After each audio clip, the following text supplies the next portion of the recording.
Hi and welcome. This is HR Fridays. My name is Ruby Engena, your host of this beautiful show happening every Friday on my Facebook page and every last Friday on my YouTube channel, House of Ruby. Are you a corporate out there looking for a place where you can chill, enjoy nice music, enjoy nice food, enjoy a beautiful wine lounge without the chaos of an everyday lounge? Then Nimaro Bar and Restaurant is the place for you to be. Located on Bandali Rise in Bugolobi, it is starting corporate night that will happen every last Friday of the month, starting today actually, the 26th of April 2019. So if you're corporate out there and you want to meet fellow corporates, please come through every last Friday of the month. Or if you're not a corporate and just want to be in the presence of corporates, come through and enjoy.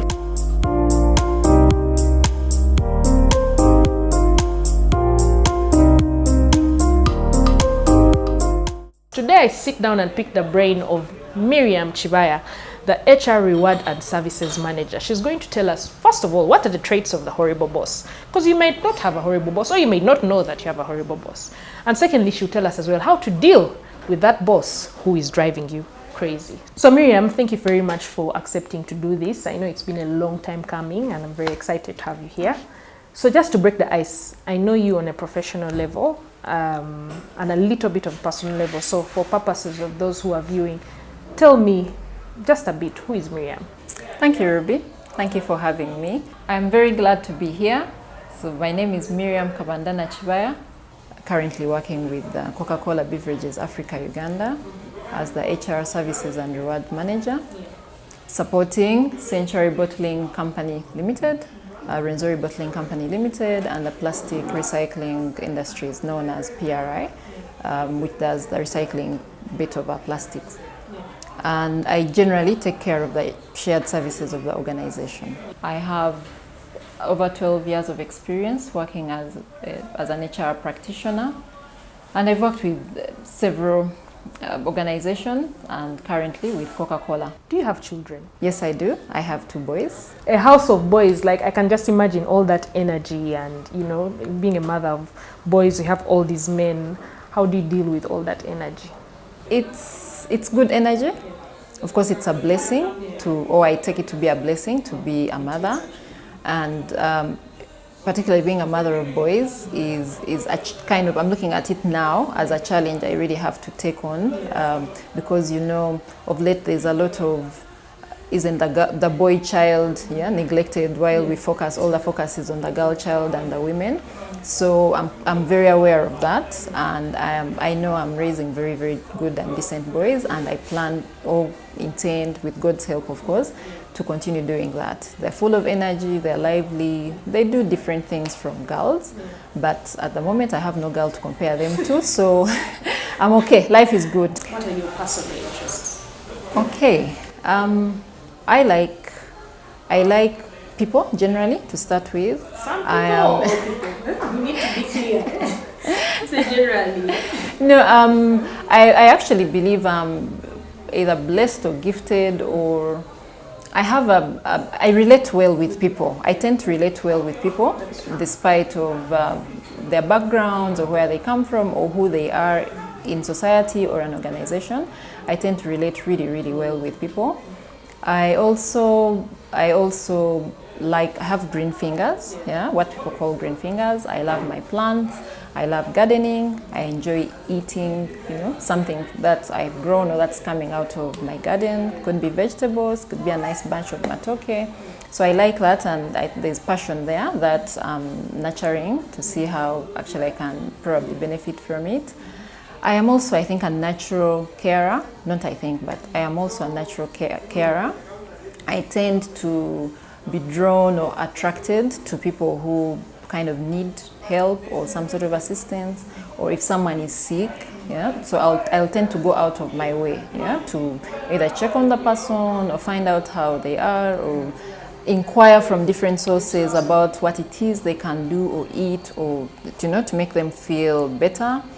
I also like wellness in general. So if you know me, you'll know that I love eating well, I love healthy food, I like a stroll, going out for a walk. I like, having a good mind, body and soul, like they say. So find some time, some quiet, nice time, whether it's 2 or 3 minutes breathing in and, So I like that. Interesting what you've said there, because it leads me to my next question and what we're talking about. So on this you said you like people, and this month we've been speaking about horrible bosses. First of all, before I even ask you about horrible bosses and you know how to deal with them and their traits, do you believe that horrible bosses do exist? Yes, I do. It's a very sensitive topic and borders, there's a thin line, okay? But it's true that some bosses or some leaders are actually horrible, or they are not good. They are not what we expect, or the expectation, of a good leader is. Yes, so I do believe there are horrible bosses in workplaces. Because I might be here and I think I have a horrible boss because they snapped at me once, or they did something, basically because I failed to do what they expected me to do. So I might think I have a horrible boss, or I might not know that I have a horrible boss and I think maybe that's just how they are, because human beings are not perfect.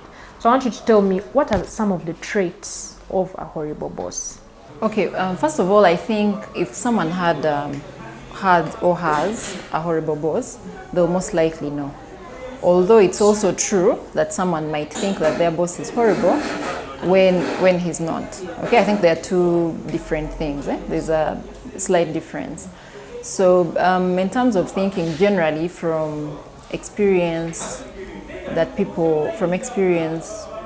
or from sharing, listening to staff or different people from different organizations.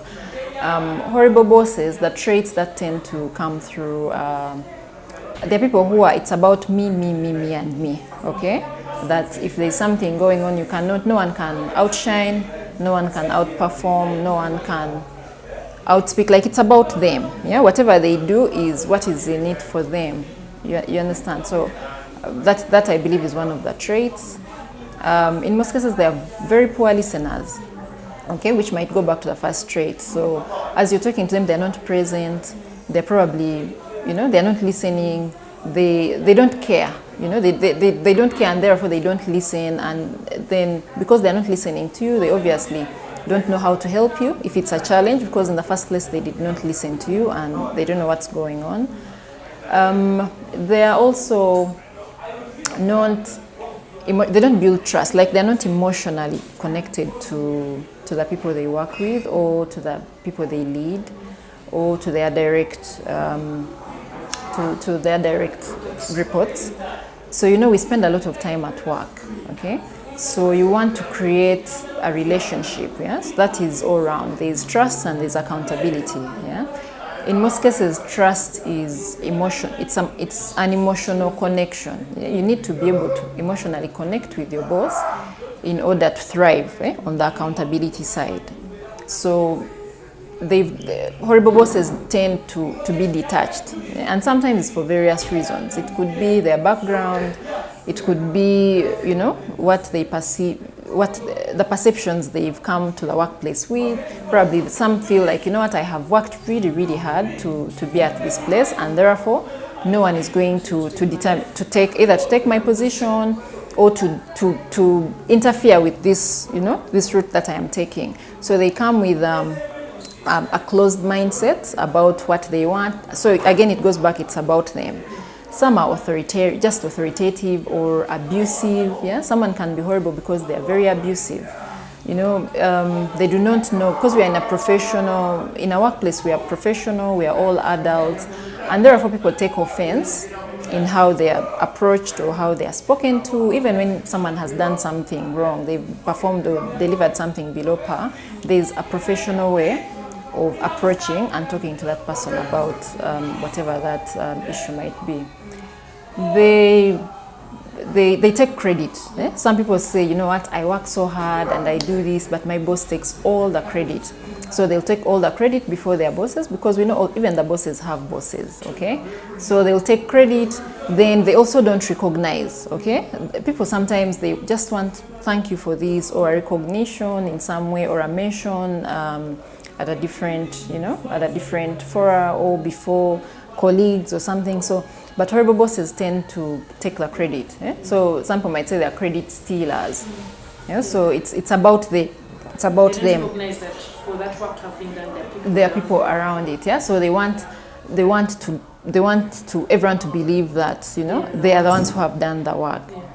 Then they also tend to want to please up and not down. Yeah, so you're here, your boss is here, and then maybe there's a boss above, probably a CEO or whoever it is at the top. So they're always one way focused. Yeah, they're not focused on the people below. They're usually boss pleasers. They're not bothered about what's happening, you know, with their teams.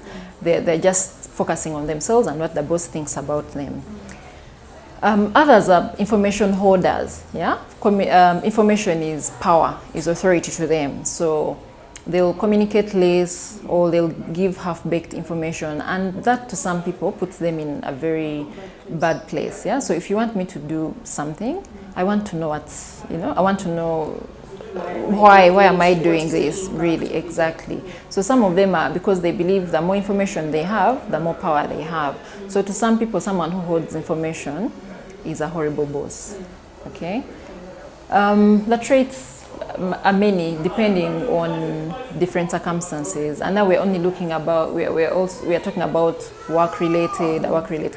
Some bosses are horrible because of the way they behave towards staff. Right? It could be like the issues of harassment, yeah, which people suffer in the workplace. Yeah, so someone might be horrible because their boss has a weakness or a characteristic, or I don't know what to refer it to, that they just prey, you know, on people they supervise because they believe they hold a place of authority and therefore have an advantage. Yeah, that before assignments are given, you know, there's got to be some other things to give. Yeah, for some companies it's about portfolios. Yeah, that in order for you to grow, you need to be assigned certain portfolios. Some portfolios sell or allow advancement career-wise better than others.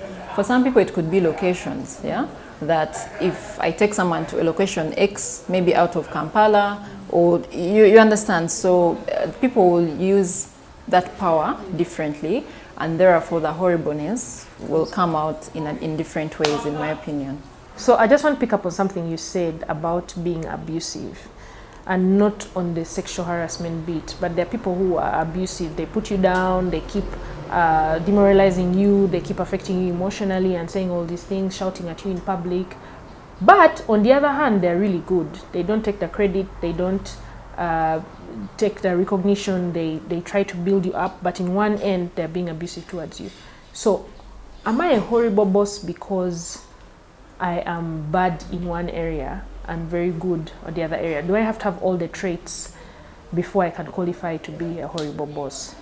Okay, I think you are still horrible, limited to that one trait, and the beauty is, I think that that manager or that leader can be helped, yeah, with that particular trait. If you're open, you give feedback. You know, you give feedback about their behavior, whether to the abusive leader or to a colleague, someone else who can probably champion that cause, yeah, for you.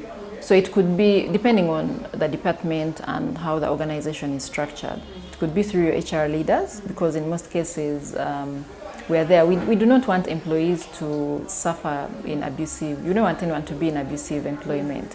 So you want everyone to be happy at work, because we know happy employees are highly engaged and therefore performance. So the ripple effect is big.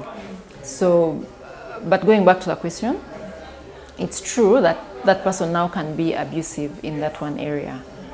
And like I've said, you can give feedback, you can contact other colleagues, could probably his or her peers, yeah, so that there's a way of managing it, something done about it. How do you deal with a horrible boss? Before we go, I even go into how to deal with a horrible boss. Employees should not suffer silently. Really, in all honesty, it's very bad to be in that position or to be in that place. So let me first share with you. Someone recently shared with us that they were going through a loss and grief and so many things at home. But at the same time, they had a horrible boss. And their best place was the time in between home and work. And like you said, they're coming to spend so many hours, at work. And they're also, not happy there.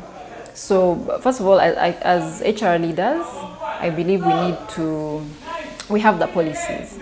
We are privileged to allow staff, or employees to come in our confined spaces, with guaranteed confidentiality, and encourage them to talk about what it is they're going through. So I believe, first of all, as HR leaders, we need to talk about our policies and talk. Just pause. Just the question of my head. What if the HR leader is the horrible? And I was going to. Who do you talk to? I was going to come to that. So generally, first of all, as employees, the go-to person should be the HR department, because we have the guidelines. There's grievance. You can register formal grievance. Okay, that this is what I'm going through at work. I know it shouldn't be like this, and therefore I have come to solicit for help or assistance. I think formally and properly, that is how it should be done. So I'm coming from the assumption that your employees will have had all the policies with them. They would have you sensitize and talk about these different things. How do you register grievance? Do you have do people know where and how to whistleblow if they need to? So I'm assuming that all that has been taken care of. So then if the HR person is the horrible boss, then you need to identify someone else who you can talk to. There are other organizations out there. You can go to even a law firm, just talk to someone that this is what I am going through and therefore I need help, because we should not encourage abusive, people being in abusive employment. It's just not right, because people are supposed to come, they're supposed to enjoy what they do, because in most cases people are working through their passion. People are doing something because they are passionate about it. So they should be able to enjoy it, or they should be able to enjoy that space. So then the other point had been how to deal. Yes. So then you want to know how to deal with them. So if you have. So what you've been telling me is what to do if you have a horrible boss. Now you're telling me how do you deal with a horrible boss. Exactly. First of all, speak up. Okay. Speak up. Talk to someone. Talk to someone you believe will help you. Also for the leaders to find a way in which they can help. It could be bringing someone to talk about something generally, without the person they've invited to speak about that problem openly attacking the individual they're addressing. Because we also have to remember that the leaders or the bad managers also have personalities. It's something that could have come from, it could be self-esteem. It could be something they went through as children. Something happened at home. Exactly. It could be something at home. It could be, something along their career journey, something they experienced that therefore made them turn into the person they are, and maybe that they also need help. So we have to be objective, thinking about it, and also, so in speaking up, you're in a way helping yourself, but at the same time, probably going to help the person who is perceived to be horrible. Yeah, because I don't think they wake up and say, today, let me be a horrible. In most cases, I think they are not aware. They're not aware. Yes, or because the people they are horrible to cannot speak back to them because of the way they behave when feedback is given to them, because sometimes they don't take feedback. Most horrible bosses, most people believe, you can't even talk to that person because they'll not listen to you, they'll take it personal. They'll just turn it around. Exactly. They'll make you suffer for it, like you're saying. So, but what I think is, first of all, start by doing your job really well. Do what you're supposed to do or what you're required to do. Do it well, because you know what happens? Your boss is your boss, but at the same time, when you do your work well, he's also praised for it. And remember, we mentioned about, it's about them at the end of the day. So, do your work well so that now you reduce what it is that exactly you can be attacked. Treat your team differently, because you see some people, because you're having a horrible boss, it's just like someone behaving a very unexpected way and then they say I'm having a bad day. Like, that's not an excuse for being either unprofessional or whatever. So if your boss is not treating you right, you need to strive to treat other people well. But in a way, it's also like a training ground of sorts. So you're becoming resilient in many ways, and then you're trying to do what can I do differently for my team not to feel as terrible as I feel, because of the way my boss treats me.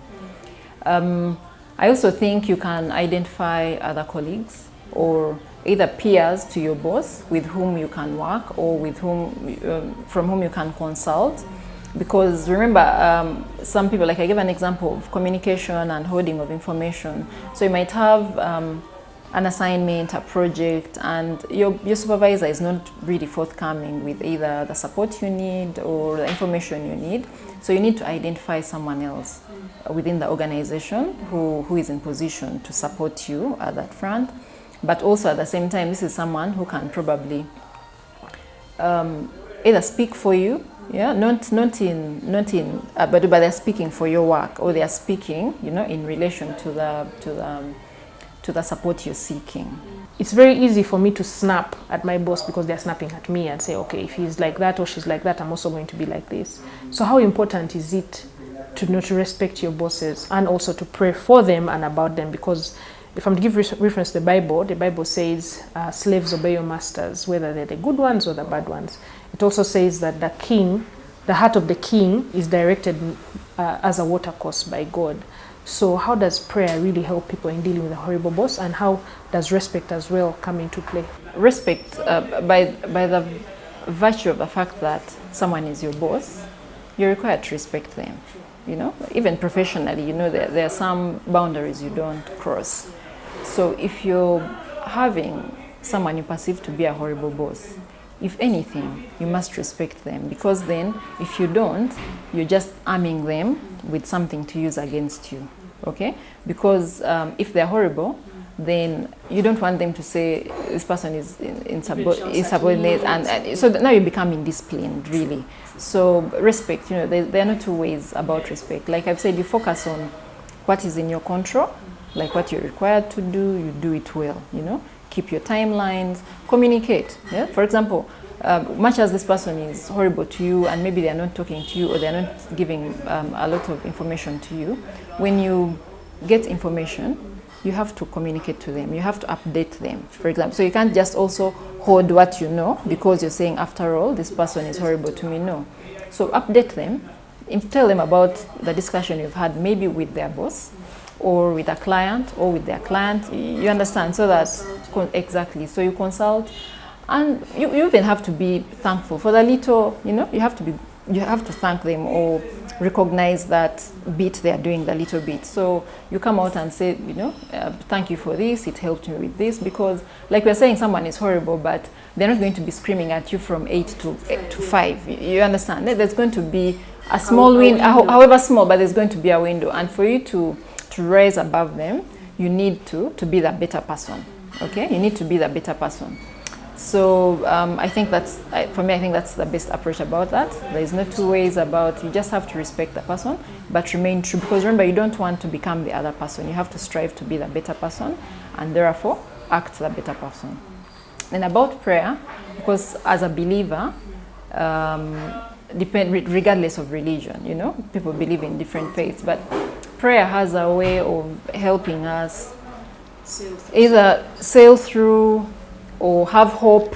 You have hope that something better will definitely come out of this. And the beauty is, by the way, there are people around you who know that your boss is a horrible boss.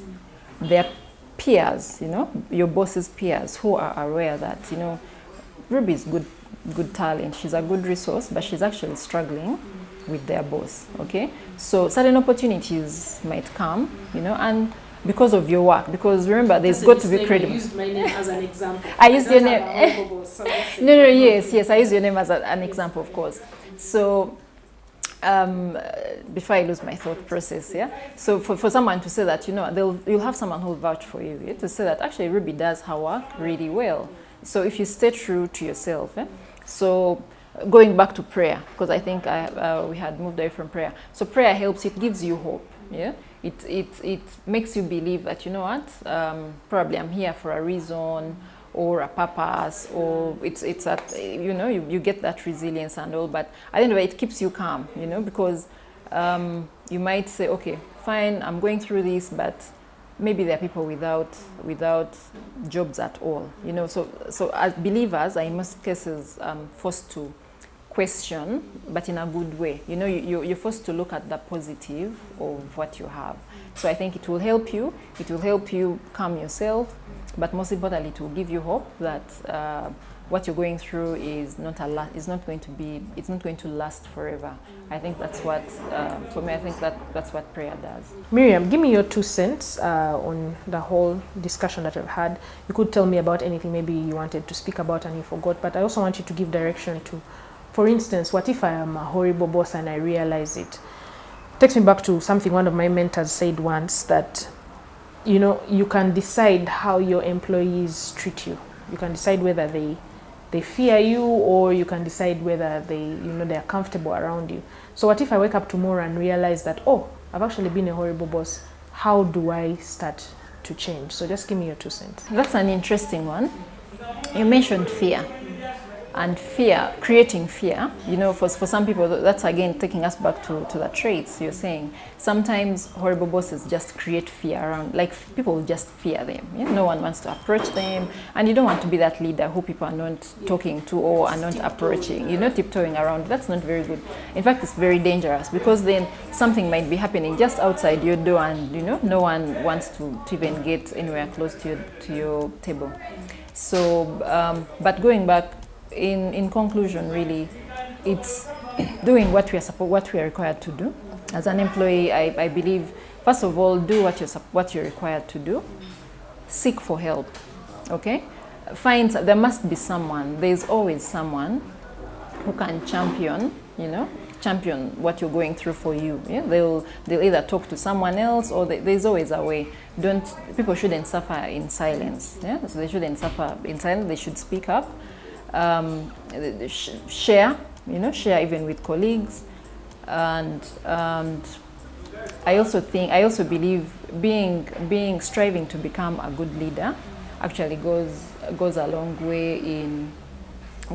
way into what the organization gets in the long run, okay? Because a good leader contributes a lot to employee engagement. So as leaders, we all have to strive to be good. And one of the ways you mentioned about someone changing is create an environment where you get feedback. Yeah, you really have to solicit for feedback, whether negative or positive. And when you're given negative feedback, have time to reflect, think about what people are saying. Yeah, don't become all defensive, and you fail to see what they're telling you about. So I think, be open to feedback. When given, act upon it.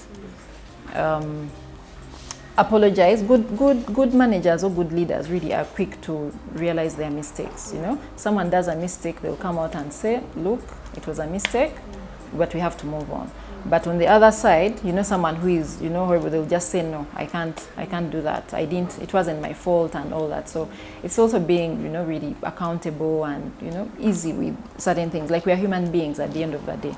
So people expect everyone to fault at one point or another, but it's how you deal with it that matters. The other thing for us to realize or to recognize is that in most cases, people who tend to treat employees differently, or the ones we refer to as horrible bosses, there's usually an underlying cause. Yeah, there's an underlying factor or an underlying cause that is forcing them to behave the way they are. So it's also to now the leaders, or the overall leadership or HR leadership. Yeah. So if you're in human resources and you have someone either on your team or a colleague, it could be at CMT or EXCO level, or that there's a particular group of team leaders where there's a suffering individual. Sometimes it's good to have a forum where people just talk about their experiences. Generally, let people learn about people beyond what they see. What you see when you walk into work and sit at your desk. You create an avenue where people are going to open up a little bit more about themselves. In that sharing, you'll notice that people have they've come through similar places, similar experiences, gone through probably similar schools. So if someone is having a challenge, it might click through the sharing and that experience that, hold on a bit, I'm not the only one who has, you know, come this far or who has gone through this, and therefore it might help them. So then you're forced to tackle the problem from, you know, from that angle. First, now people know about him, so you become vulnerable in a way. So everyone knows who the other person is, and then now people are forced to self-reflect, you know, about what it is they do, and then try to also help them, because they also need help. Just like the employee who is suffering needs help, the leader who is being horrible or abusive or who has been named, given something, also needs help. And it's in our place as an organization, given that we all spend a lot of time here. So maybe they are a very good person. Like you mentioned it earlier, that sometimes these people, and I'm not in the other. And actually, when you interact with them, you might find they're very prayerful, they're very family oriented and all, but you see two different people. So in most cases, they also need help, and that help can easily come from the place of work. It can come from the place of work, and they'll turn out to be, you know, a very good and positive leader. Thank you very much, Miriam. First of all, for allowing to do this. I know how sensitive the topic of horrible bosses is, so I really, really appreciate you. I'm also excited because I know that someone out there has been helped, because I know a very, very large majority of people out there who are suffering silently. So I believe that through this broadcast, just one person, at least one or two, is going to be helped. So yeah, thank you very much. So to the rest of the viewers, you've heard it from Miriam herself. Do not suffer silently. One, make sure that your performance is in check, because you don't want to give your boss an angle to continue to be horrible to you. So make sure you do what you're supposed to do. Number two, respect your boss. Be the bigger person, because at the end of the day, this is the authority that has been placed above you. When the worst comes to the worst, speak up. There are all these different avenues and different people you can speak to, but whatever you do not suffer silently. To catch this broadcast, remember it's every Friday on my YouTube channel, so subscribe to House of Ruby, and every Friday on my Facebook page, House of Ruby, we have an HR Fridays discussion. So catch you next week. Remember, you are the CEO of you.